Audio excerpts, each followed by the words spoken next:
Assalamualaikum warahmatullahi wabarakatuh. Perkenalkan, nama saya Riza Aryani, NIM terakhir 113. Nah, di sini saya akan menjelaskan tentang materi apa itu emosi dan suasana hati, yaitu untuk memenuhi tugas UTS mata kuliah perilaku organisasi. Baik, langsung saja. Apa itu emosi dan suasana hati? Nah, afeksi adalah istilah umum yang mencakup macam perasaan yang dialami oleh seseorang, meliputi emosi maupun suasana hatinya. Nah, emosi adalah perasaan intens yang diarahkan pada seseorang atau sesuatu. Kemudian, suasana hati adalah perasaan yang kurang intens dibandingkan emosi dan seringkali atau meski tidak selalu muncul tanpa sebuah peristiwa spesifik sebagai stimulus. Nah, kemudian ada relasi afeksi, emosi, dan suasana hati. Nah, apa sih afeksi itu?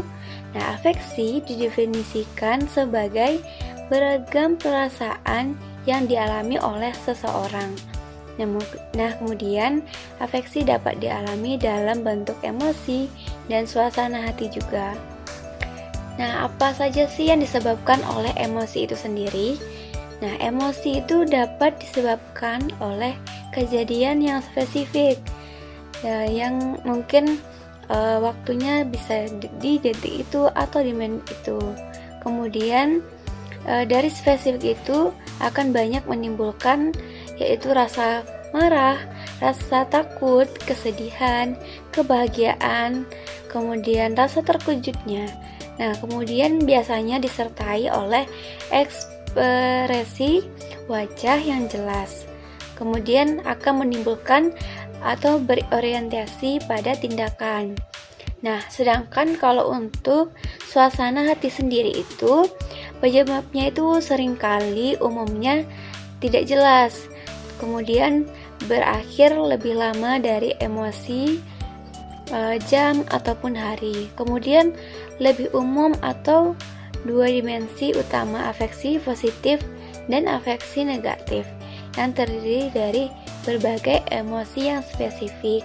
Kemudian biasanya tidak diindikasikan oleh ekspresi yang jelas, kemudian bersifat kognitif. Seperti itu. Nah, kemudian kebanyakan para ahli itu yakin bahwa emosi itu lebih cepat datangnya dan perginya dibandingkan suasana hati. Nah, contohnya itu jika seseorang kasar kepada kita, kemudian kita itu akan merasa marah, emosi secara intens dan mungkin datang dengan cepat ataupun pergi dengan cepat, atau mungkin bisa dengan hitungan detik ataupun menit. Nah, ketika kita mengalami suasana hati yang buruk, maka kita akan merasa sedih selama beberapa jam. Kemudian sebaliknya, suasana hati itu biasanya tidak diarahkan pada orang ataupun peristiwa. Nah, emosi dapat berubah menjadi suasana hati saat Anda kehilangan fokus pada peristiwa atau objek yang mungkin memulai perasaan tersebut. Nah, apa saja sih yang meliputi emosi dasar? Nah, emosi dasar itu meliputi adanya rasa marah, rasa benci, sedih, cemburu, takut, frustasi, tidak setuju, ataupun malu, jijik, terkejut, bahagia, berharap, bergembira, suka, bangga, ataupun antusias. Nah, sejumlah penelitian psikologi mencoba mengidentifikasikan emosi dasar dengan mempelajari ekspresi wajah. Tetapi dalam pendekatan ini, beberapa emosi itu terlalu kompleks untuk secara mudah diekspresikan melalui wajah.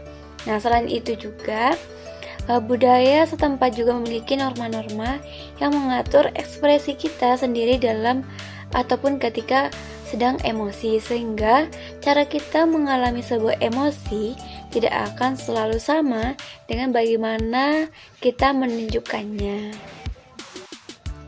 Kemudian selanjutnya yaitu apa sih fungsi emosi? Nah, emang ada fungsinya emosi ketika kita emosi.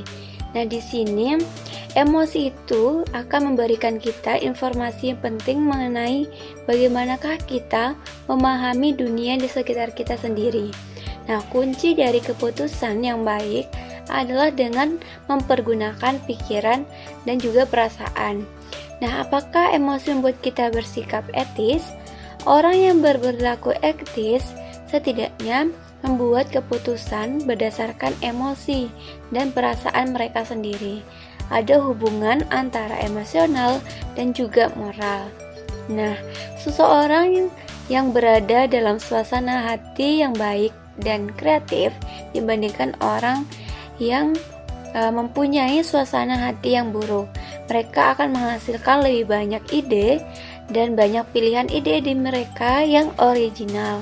Seseorang yang memiliki suasana hati yang emosi ataupun positif lebih fleksibel dan terbuka dalam berpikir, hal yang menjelaskan mengapa mereka lebih kreatif daripada teman-teman ataupun orang-orang yang suasana hatinya lebih buruk, seperti itu. Nah, selanjutnya sumber emosi dan suasana hati itu mungkin bisa kita alami ataupun kita dapatkan dari kepribadian kita sendiri, ataupun waktu dalam hari dalam minggu, cuaca, stres, aktivitas sosial, tidur, olahraga, umur, ataupun gender.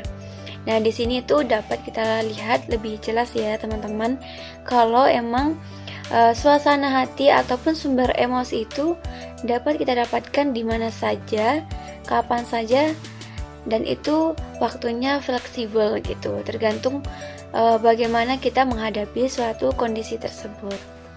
Nah, mungkin sekian presentasi yang dapat saya sampaikan. Lebih dan kurangnya saya mohon maaf. Wassalamualaikum warahmatullahi wabarakatuh.